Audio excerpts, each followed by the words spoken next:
Hello, everyone, wherever you are. I'm Stephen Henry Madoff, the founding chair of the MA Curatorial Practice program at the School of Visual Arts in New York. And this is the Curatorial Roundtable, which takes place every Wednesday, in which I invite a distinguished curator or institutional director to speak about their practice. The way that it will work is that our guest will speak for about 50 minutes.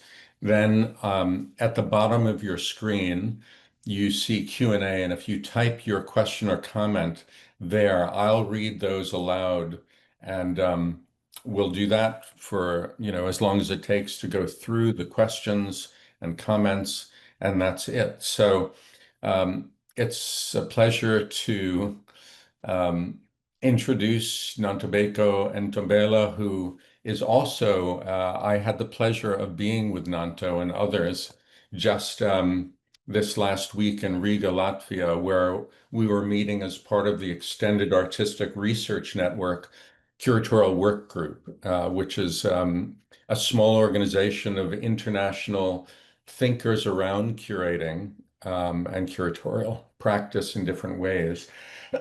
So Nanto and I actually got to meet in person. So I'm going to read a short bio for Nanto. Nanto is a lecturer in the Department of Curatorial, Public and Visual Cultures at the Wits School of Arts in Johannesburg, having worked in art galleries, museums, and NGOs such as the Johannesburg Art Gallery, Durban University Art Gallery, BAT Center, and others over the course of 12 years. She joined Wits in 2012, shifting her curatorial practice toward more research-intensive projects on contemporary South African Black women artists of the early 20th century. During this period, Nanto has been recognized for such curatorial projects as the exhibition A Fragile Archive in 2013, When Rain Clouds Gather South African Black Women Artists 1940 to 2000, an exhibition that took place in 2022, and then last year's Then I Knew I Was Good at Painting, Esther Mahlangu, a retrospective. She's also the co-editor with Reshma Chiba of The Yoni Book, which came out in 2019, and she served on various boards and committees for organizations including the Visual Arts Network of South Africa, the Department of Arts, Culture, Sports, and Recreation, the National Arts Council, and Arts for Human Rights Trust, among others. So with that, Nanto, welcome, and the floor is yours. Thank you so much, and thank you for that introduction. I am delighted to be here. Hopefully, we have a little bit of a journey over projects that I've done in the last couple of years.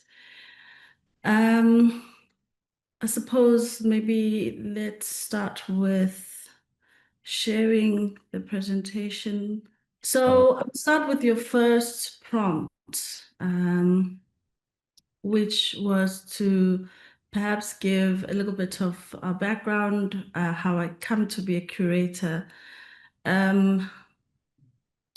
Maybe a description accidental might be fitting in this context because I grew up in a very small town in a province called KwaZulu-Natal, and I really knew no curators as a person, but obviously art of a particular kind was around me. And so somewhere between making it to university and making subject choices in high school, art became a really important journey for me.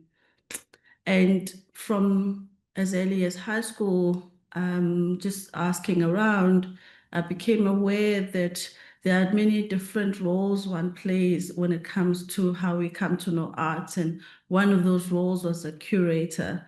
Did I know exactly what that looked like? No. I was going by what I was being advised on or being told these are the different roles.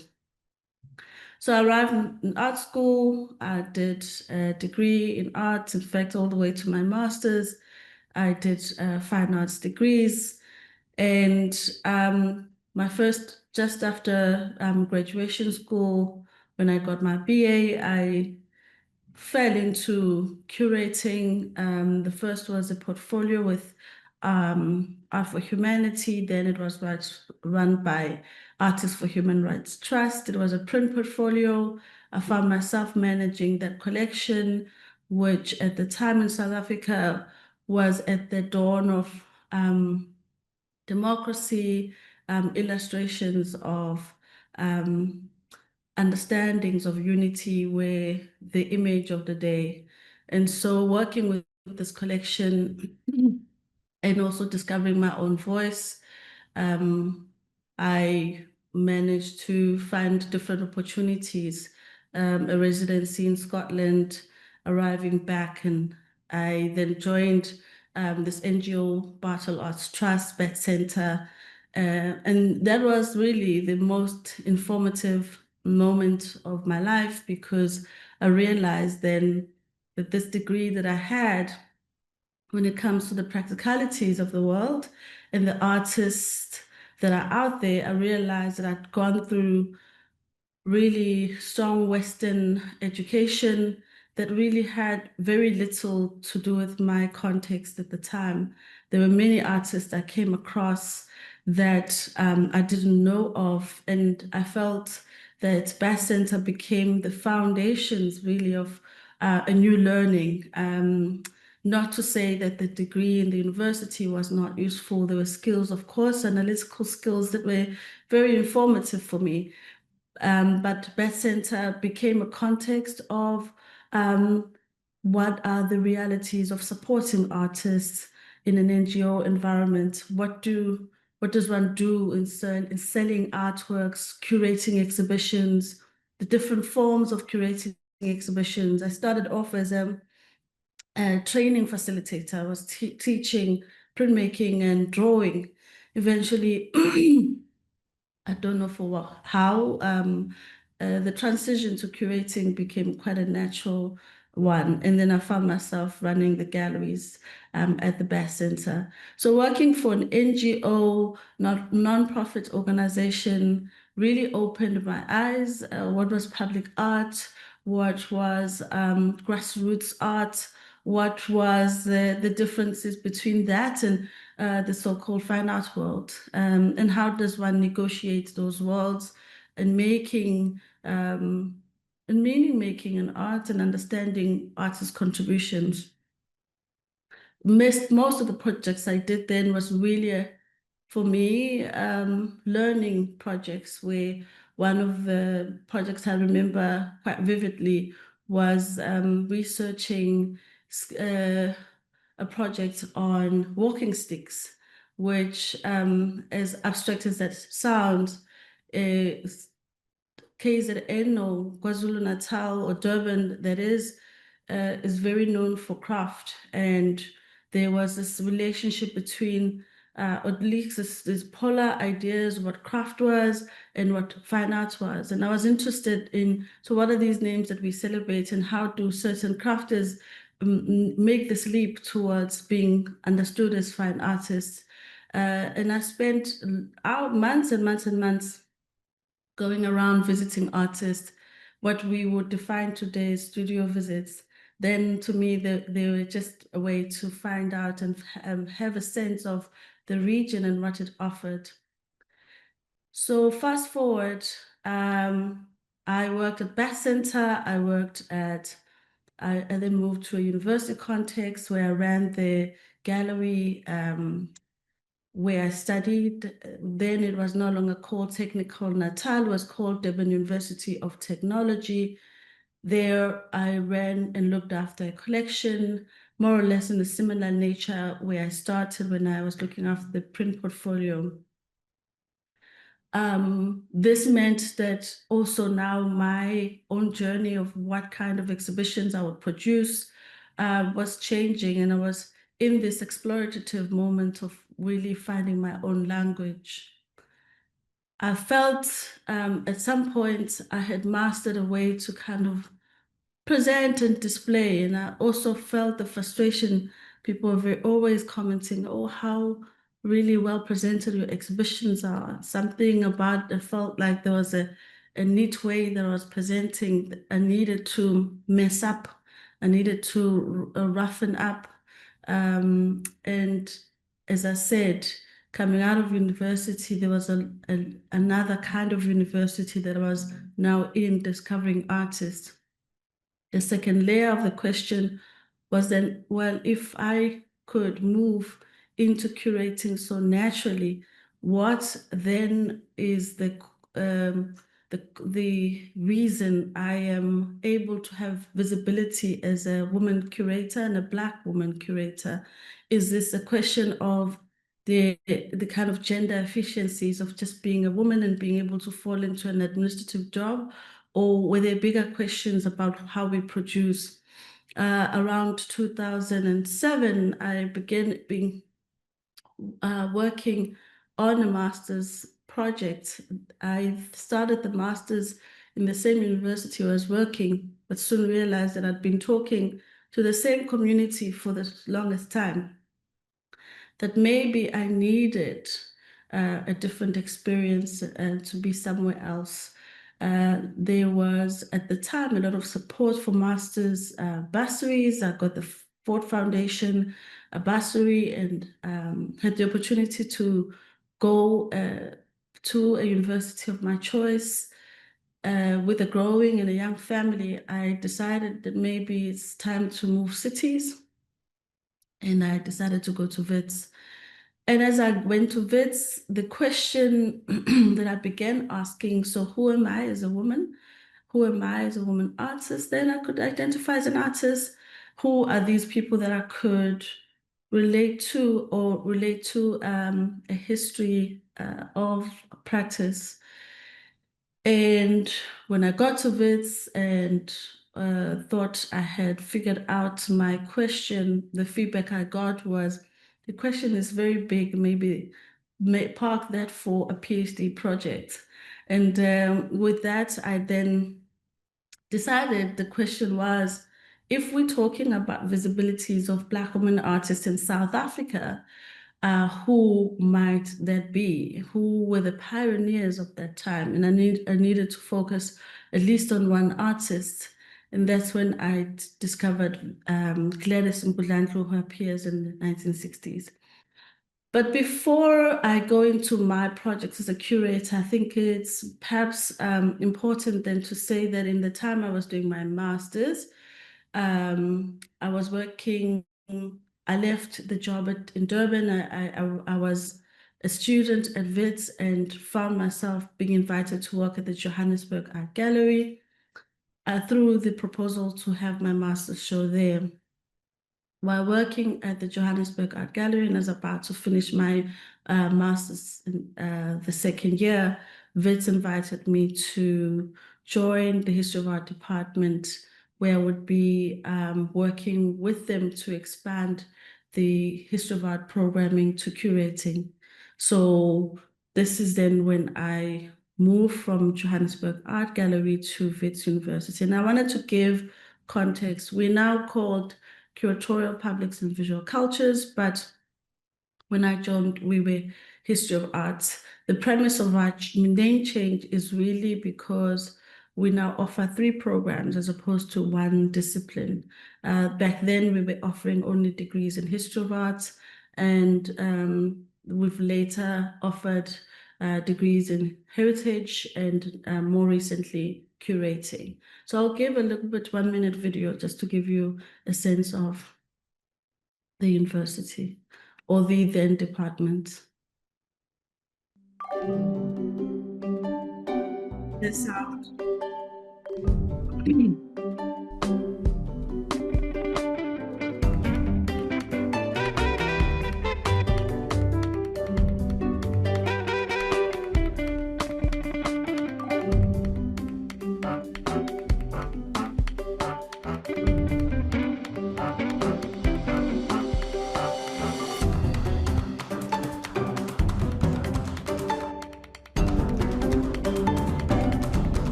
So as you can see, we are working from a very vibrant city that really informs our imagination. And being in Joburg, it's a city where you never sleep.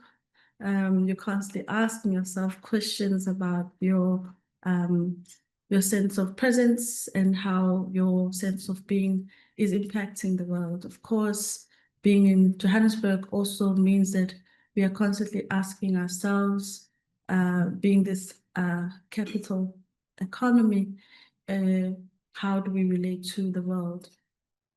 My own practice, I just wanted to mention this very quickly.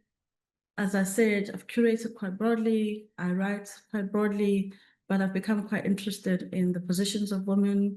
And so I wanted to give a sense of my research focus areas, also coming out of my own recent work around women artists. So in the last, I would say, last 14 years, this has been a premise for me, working with Black women artists. But of course, I work much more broader than that. And so the question working in a university context is around this idea of practice-led, practice-based research, and arguing for curatorial practice as being located within this. I'm interested in citational practices. I'm interested in biomythography. I'm interested in Pan-Africanist thought around artistic practices. I'm interested in shyness as well. And these are things that might seem kind of very eclectic and different, but these for me really become a way in which I navigate even my own curatorial practice. As I said before, this is where it all really begins to shape up for me. The question of this person who had a particular presence in the 60s, I was not, I was surprised, firstly, that the imagination of Black women's presence within the South African canon can only be as far back as the 60s. This made sense and didn't make sense. So of course, we know oppression has suppressed the way we think and how far back we can think. But at the same time, what did it mean for her to appear in the 60s? I use the word visibility because, of course, often we talk about the history and historical harm from these terms like invisibilization and invisibilities. And so in thinking differently, what then is the visibilities? And asking this question has prompted different kinds of results. So the exhibition, A Fragile Archive, looked at Gladys Nkudlandlu, who was then my master's interest about 14 years ago. The exhibition happened at the Johannesburg Art Gallery, again in the center of Johannesburg, and I looked at not particularly representing her work because she had a retrospective in 2002. I wanted to find out what that moment of her visibility, what happened, what was this this moment that she has her first exhibition and appears in a public context. So restaging or going back to the archive became quite a curious inquiry for me. As I was doing my research, I came across the artist Valerie Desmond, and this became an important divergence to my research. Of course, it was within a master's dissertation, a master's project. I couldn't necessarily start introducing other people, but for the exhibition, other things were possible. And so, as you can see in the layout, these blue areas were where the exhibition took place in the museum. And in those areas, the first question was Valerie Desmond. Hence, the show wasn't an exhibition on Gladys. It was called A Fragile Archive. And so the questions were about the archive and this representation of Black women. Valerie Desmond starts, and when I was looking for work, I wanted to know who is she, how is she represented? And I was working in a public museum at the time. And the quest was, if I hit an email to all the museums that we had networks to, public museums in South Africa, what would I find of hers? And I only found 4 works. And this was telling. And so the first room is about starting with those questions. So if we imagine that South Africa has this representation of Black women, who are these bodies? And Valerie Desmond appears in 1945 in South Africa, and 42 as the first exhibition. She's 16 at the time, and she's Cape Colored. And for context, I think though people have become aware of racial terms in South Africa, colored would have been mixed race. And so leaving in 45 and going into exile in London, we then don't know much after that. And so wanted to pose this as a question in the exhibition. And then you move to the next room, which was this 1961 restage of Gladys Mkudlandlu's exhibition. In this room, again, it wasn't meant to be a kind of satisfying moment. We have now discovered this visible moment of this person who, in fact, has comfortably been acclaimed as the first Black woman, first African. She's taken the center stage, but now we know historically these things are much more complex. So what does that moment really look like? And so the exhibition presented the archive, and mostly it presented the absences within this archive. And so I played around with some of the works that I could find. I played around with the catalog that I could find of this exhibition. As you see, this blue document here was the kind of search tool that I could use to then discover there were X amount of works, and it was in a boardroom. I was fortunate enough to come across some of the people who are still alive who were very instrumental in this exhibition happening. I got told that it was in a boardroom, it was in Cape Town, it was in a particular building that's now been demolished. It had these types of works. Other complications come to bear. Many of the works that gets resold through auction houses get renamed. And so how do I go back to this moment? Because one can assume that every work that is dated 1960 was in this particular exhibition. And so some of the works are projected, again, pointing to the challenges these works could locate. They were in Scotland, but the challenge of bringing them to South Africa and negotiations with private collectors being some of the questions. But most importantly, it was about giving her voice. And I spent quite a lot of time researching on this artist and was able to understand that there's a sense of autonomy, there's a sense of self-determination that is important in understanding artists of their time. You know, she was very much determined to be an artist. She imagined herself as as this figure and worked towards this. And so the table being present in this boardroom, I felt was an opportunity to put some of her own voice in this space. And so there's this quote that I thought was very interesting. It's from a later time where she was asked if she ever tried to paint realistically. And the quote says, asked if she ever tried to paint realistically, Ms. Mkudlandlu looked around at her modern semi-abstract work and replied, but they are realistic, most of them, that is how I see them. And so this idea that she was very much confident about her work, she was very present, to imagine that of South Africa, there was very pressing on an oppressive regime at the time is always an interesting thing to imagine people living beyond those kinds of parameters, or at least appearing and existing with that kind of confidence. So I wanted to give that as a context, and I have to be mindful of my time. But I wanted to then give you more detail how that builds up other kinds of exhibitions. Invited by Portia Malachi to co-curate an exhibition called When Rain Clouds Gather, looking at Black women artists from 1940 to 2000. Portia at the time was an adjunct curator at the Norval Foundation, and it was this very way of thinking about curating that isn't about, well, now here you go, here are the works, this is what we look at, but rather asking questions of what is missing in the story, what are we not being told about these histories, and why this person and why not that person.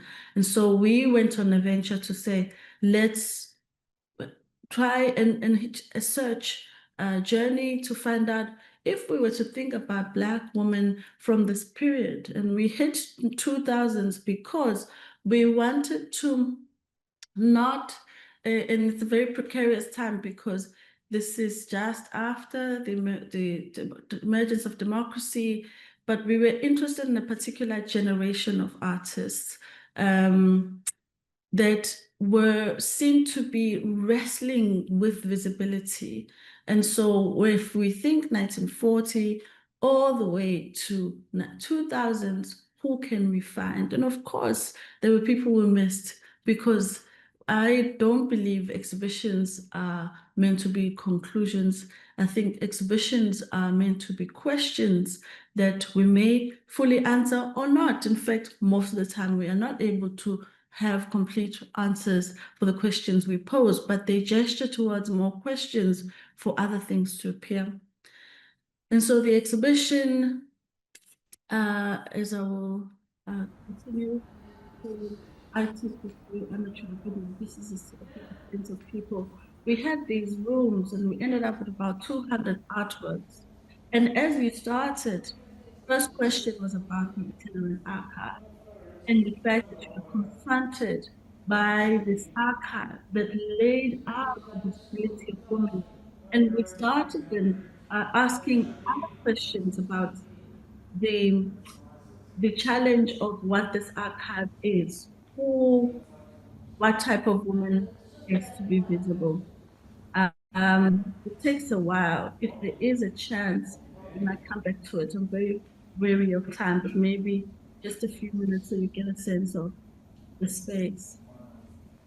We wanted a sense of meandering, and you will see there's a wall that is a hallway where it has a center, open space, and you go in between rooms. We put a wall that blocked this so that we kind of directed people starting with this archive. Medium became a really interesting question here.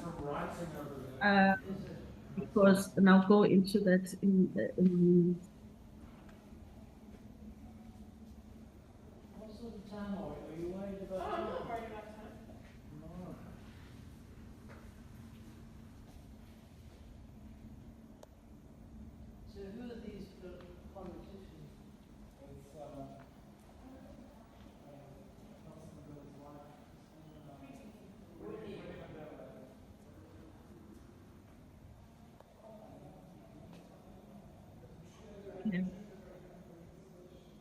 So Norval as an institution, it's a private institution, and there are many questions about why this kind of exhibition, which would have been of an interest to a public and a freely accessible institution, would have been far more beneficial.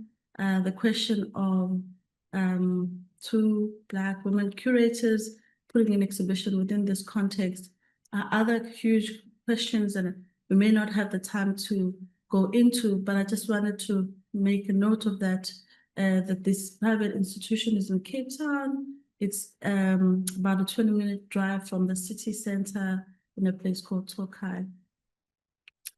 And so again, we were asking big questions, and one of the ways we found sense of really connection to this was through Bessie Head's novel called When Rain Clouds Gather. And I wanted to refer to a quote here by Bessie Head, and she says, "We may not see rivers on the ground, but we keep the rivers inside us. That's what all good things and all good people are called rain. Sometimes we see the rain clouds gather even though not a cloud appears in the sky. It is all in our hearts."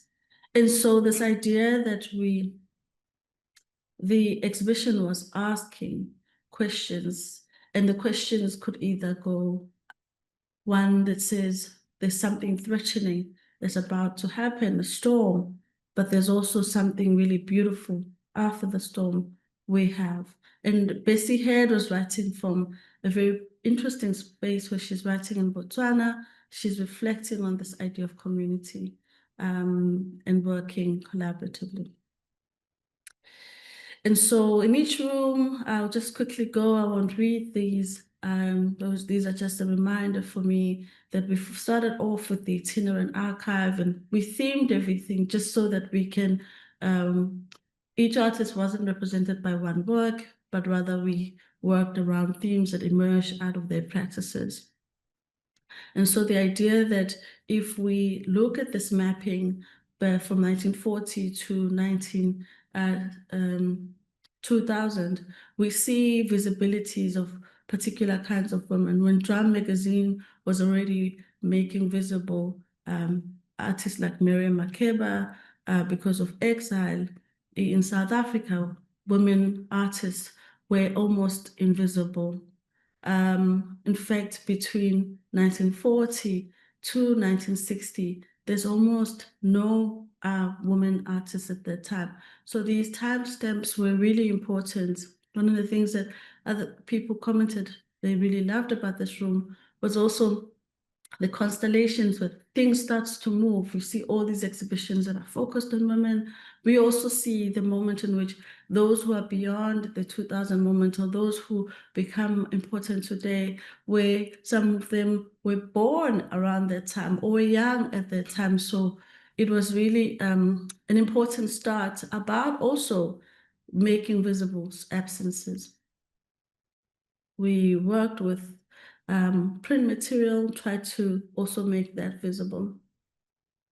The other one was the political intervention. And so when we think again that the imaging of Black women or their role when it comes to question of politics often is about how they are imaged, right? Also, and how they are imaged, when you think about it, we know about Winnie Mandela's visibility, we know about many other women that Mpahlela, for example, who is in relation to Steve Biko as opposed to her as an individual. And so this representation of politics, we don't see women being acknowledged for making commentary through art and only through representation within the art form. So, but there were people like Bongi Lomo were making comments about forced removals, and people like Ruth Mutau were taking photographs of particular moments in Winnie Mandela's life. This is what the room from another vision. The transitional landscape is another one moment. So this idea again that the landscape art in South Africa and art history, we often the image and the names that come up of white male artists who were understood to be landscape artists, painters, also those being very attached to political issues of land, land demarcations, land claiming, land divisions. And so this imaging of landscape, sometimes landscape being represented as innocent, landscape as being scenic, when landscape being untouched, is something that we were interested. So who comments on this? And Gladys Mgodlando, in fact, becomes a very important position for the space. And she painted these landscapes.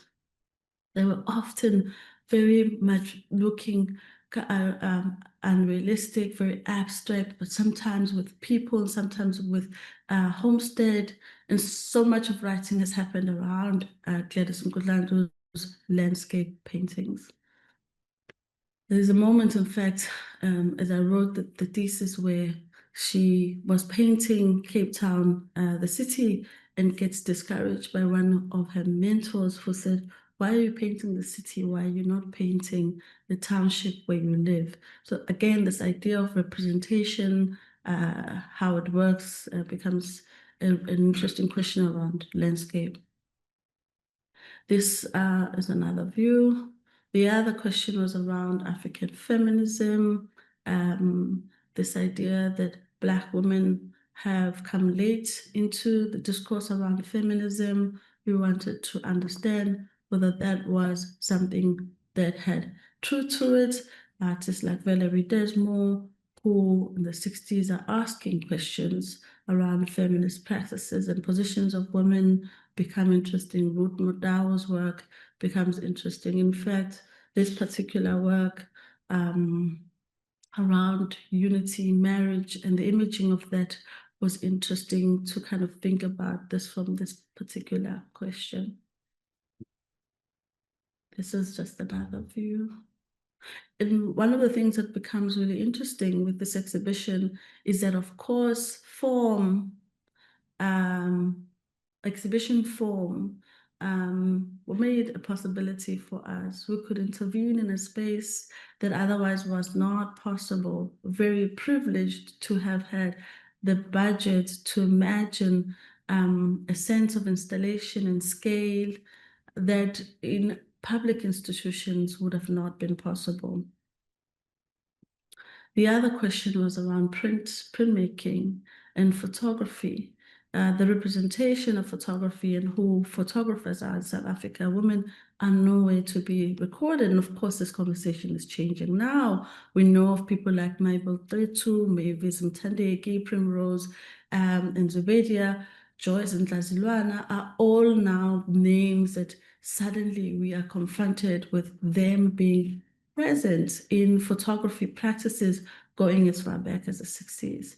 And so far, there'd been none, no woman, because of the nature of the discipline, who women seem to be always in this domesticated space, were not then imagined to be outside taking photographs, let alone for documentary sense.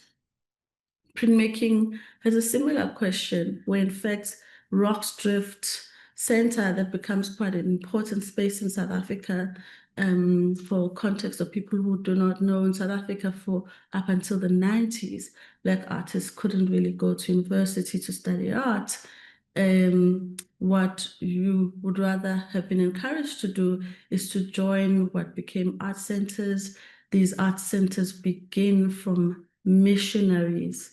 The Lutheran Church started an art center in a province called KwaZulu-Natal, and the center was called Rocksdrift Art Center. An important point about Rocksdrift Art Center is that they divided their art practices. You had the art center, which was a craft center, and that craft center was making tapestries. Some of them you see in the exhibition.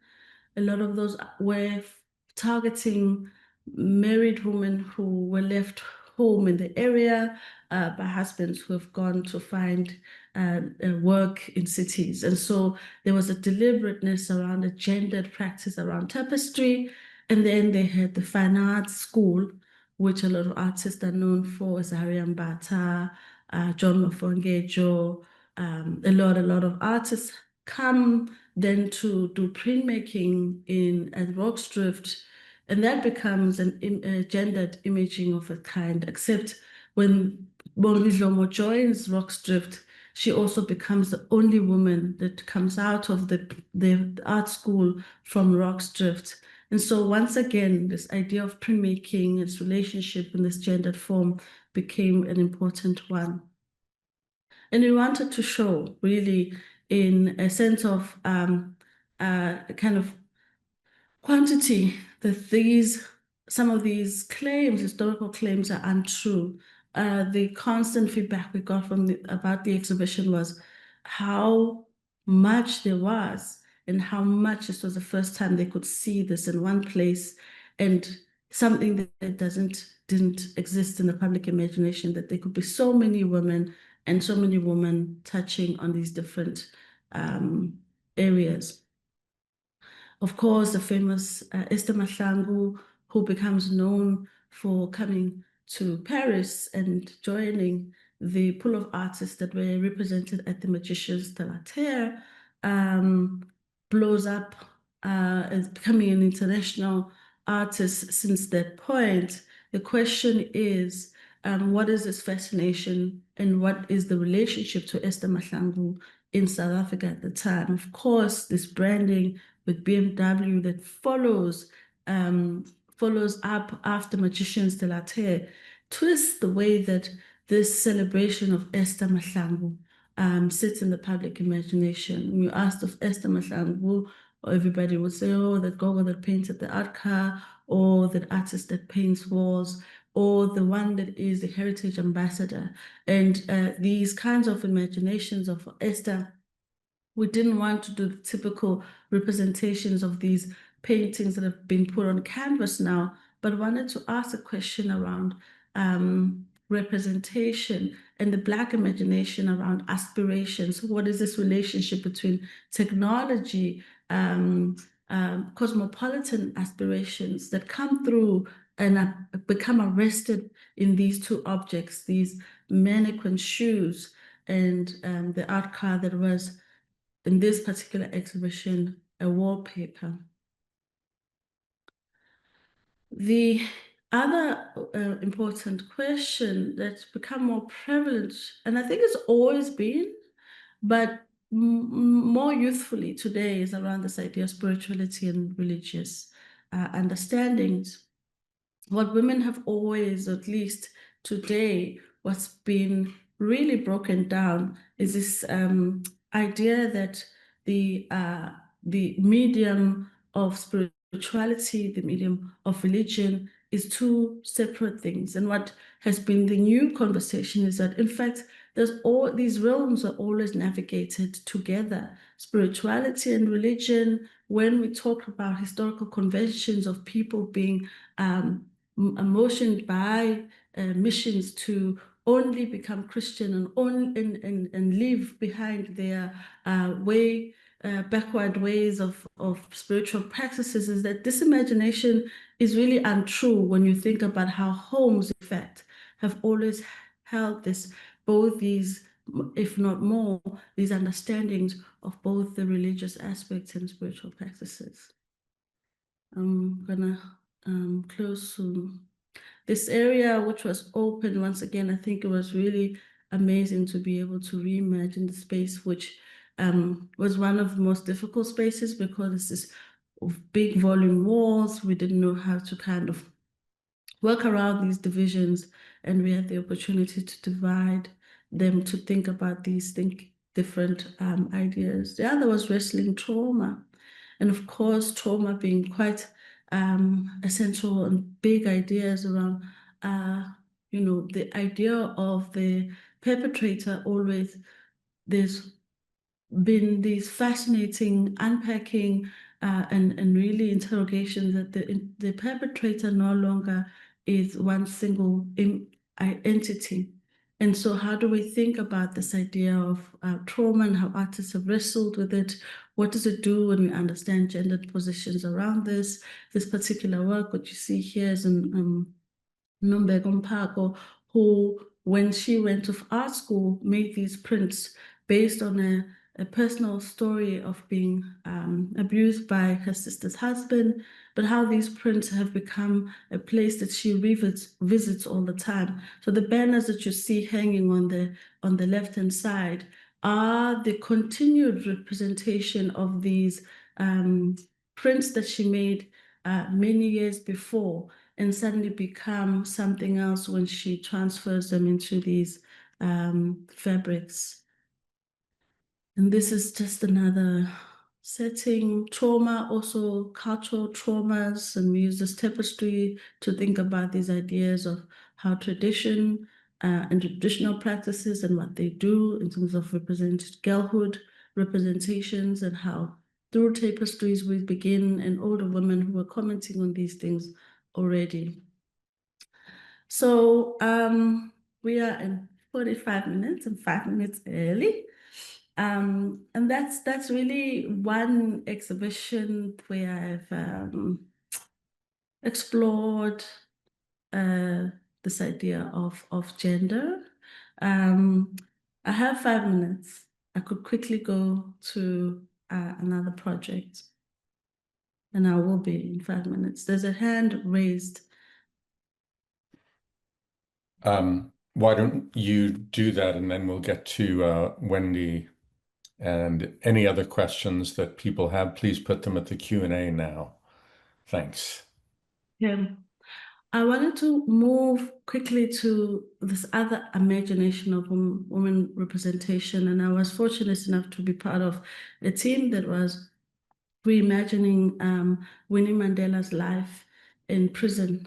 Winnie Mandela was sent to banishment in Brantford, and South Africa has tried to reimagine representation of historical oppression, and often there's these big, grand museums that get built. And here we are, we're trying to navigate a 3-roomed house where she lived. And really, I will quickly go through it. The space was about no longer artists being underrepresented, but rather this big figure like Winnie Mandela, this ubiquitous figure that we think we know. Suddenly there's a moment in her life we do not know about, which is this Brantford moment. The museum really is in this site where she lived. She lived in this house that she was given, but in the end, she ended up building a clinic that we see. I won't go into the details, but it's also just navigating how representation works. We were interested in how the formation of this figure, Winnie, becomes quite prolific in ways that she could maneuver politically. This is the moment Winnie Mandela becomes a political figure, a huge political figure. She would live in this house, but in fact would escape every other day to go back to Johannesburg. She had tricks of having guests at a particular day on a Thursday, and with her beetle would leave and come back on a Monday. And so this idea of thinking about photography and representing photography in this life, we thought about these different lives. She built a creche in this community. She's wrestling her own life being a prisoner, but also she's also wrestling this idea of being a particular important figure. This is Brantford today. Not far different from the Brantford it was in the 80s. And so wrestling with this idea of bringing a museum to a place where, in fact, poverty still prevails. And we tried to engage with this museum in the representation.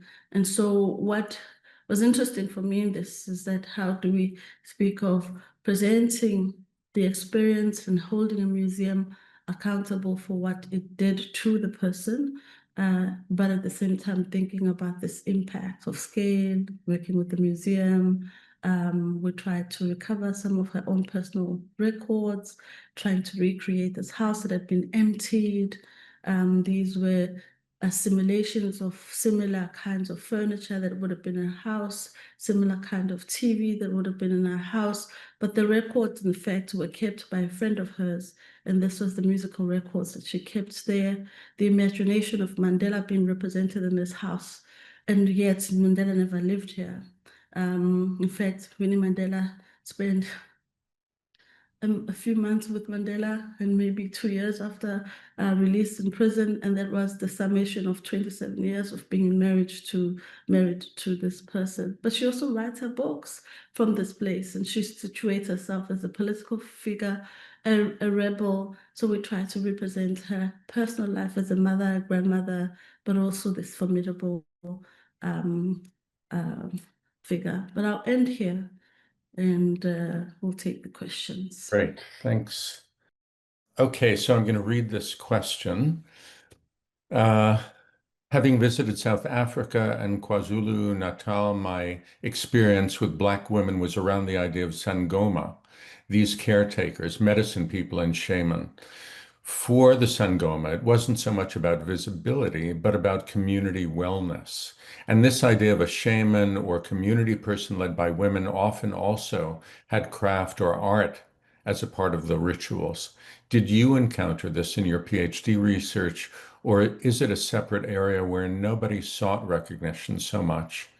But ethnographically, where was art made within the villages, where there were no museums, but only utilitarian things and services? There's a many different questions.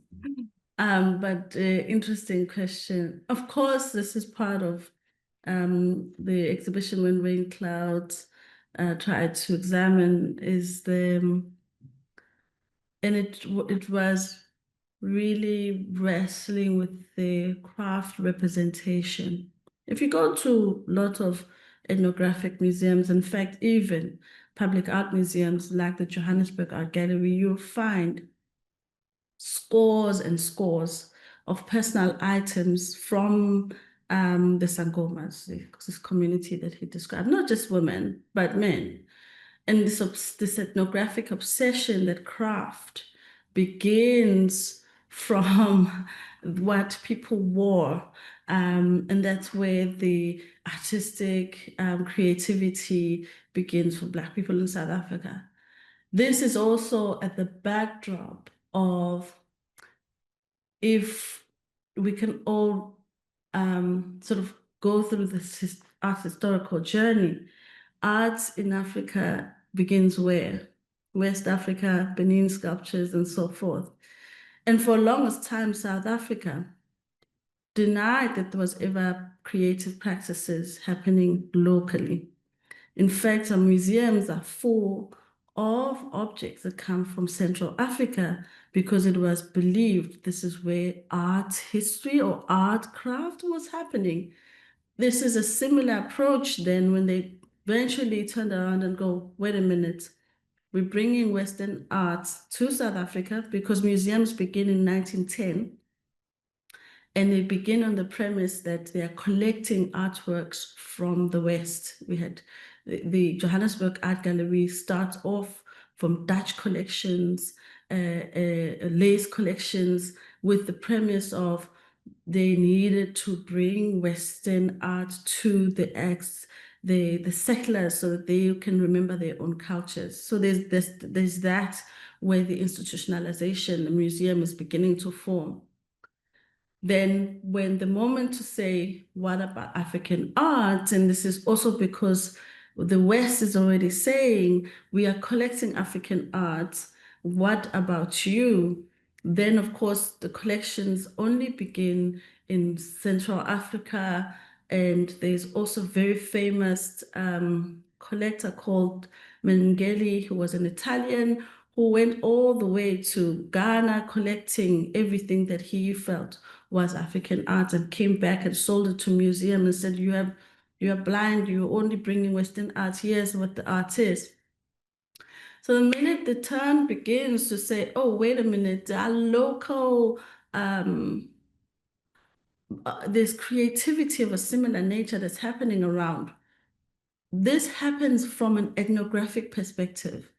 Who are the people that are wearing strange things? The Sangomas, the shamans. And so they start stripping off the shamans from their cigarette or tobacco boxes to their sticks that they're holding to whatever they're wearing. This is what gets collected now as the kind of Southern African art. This is a place of contention because many of those collections exist in ethnographic museums. They are then later sort of retrospective collections that happened in the 80s by art museums who are beginning to ask the questions. We have been avoiding this kind of creative practice. Maybe we've been doing things wrong. So they start in panic collecting things from Sangomas with this understanding that the idea of what is traditional medium is being here broken down. We must review what we mean when we think about this in relation to Black artists. There are then missions that are already teaching South African artists Western painting, printmaking, and all of those things together. And there's this like unconsolidated accumulation of practices. Again, the exhibition tries to wrestle with this, that part of why we don't know certain names is because they were either dismissed as craft, they're not practicing fine art, or they were not necessarily, again, policies only changed in the 80s where these institutions could buy from sort of craft. When you still go to the South African National Museum, there is a huge collection that says Ndebele beadwork or Ndebele paintings. The fact that there's Emma Mahlangu, there's Esther Mahlangu, there is Francina only emerges in the late 80s. And so the way the collection was happening was this hoarding of we're just taking. An image that always comes to mind was Gillian Edlison, who once said, at a certain point, you had queues of people coming to the museum every day, giving and selling their work because they had heard that the museums was buying these things, but no one was taking their names down. All they were saying, okay, what do you use this for? From what region is it from? Is this for ears? Is this for where? Is this what you smoke? Is this bone? And this is what collections are sitting with today and really don't know what to do with them. Okay, so just a couple of more things. Maybe it's the same anonymous person, but it says, I found it that cave painting also in South Africa, in Botswana, was an important practice by Bushmen after these transcendent dances. And then was there a tribal aspect of art?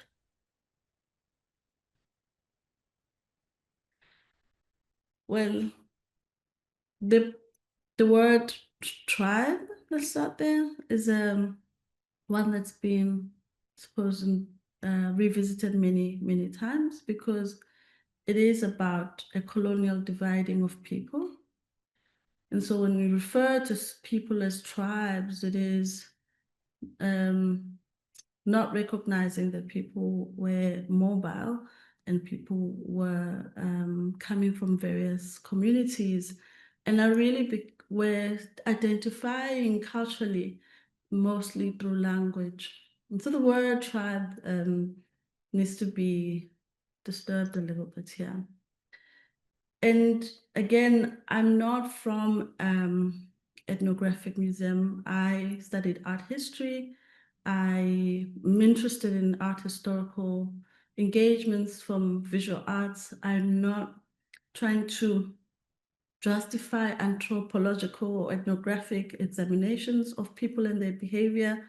I'm interested in the creative and aesthetic aspects of why people make and what is it that they were making, and how that speaks of their creativity rather than their being in a sense of studying their behavior. And so I wouldn't be able to answer that question around the community from Botswana. Okay, great. So with that, Nanto, thank you so much. Thanks to the audience. I am seeing one, just thank you for unpacking the word tribes as anonymous attendee. So thank you for the presentation today, Nanto, and thanks to the audience for coming. And you and I, Nanto, will now go to the student part of the Thank you presentation. so much. And thank you for everyone who came through today. Thanks. Okay. See you.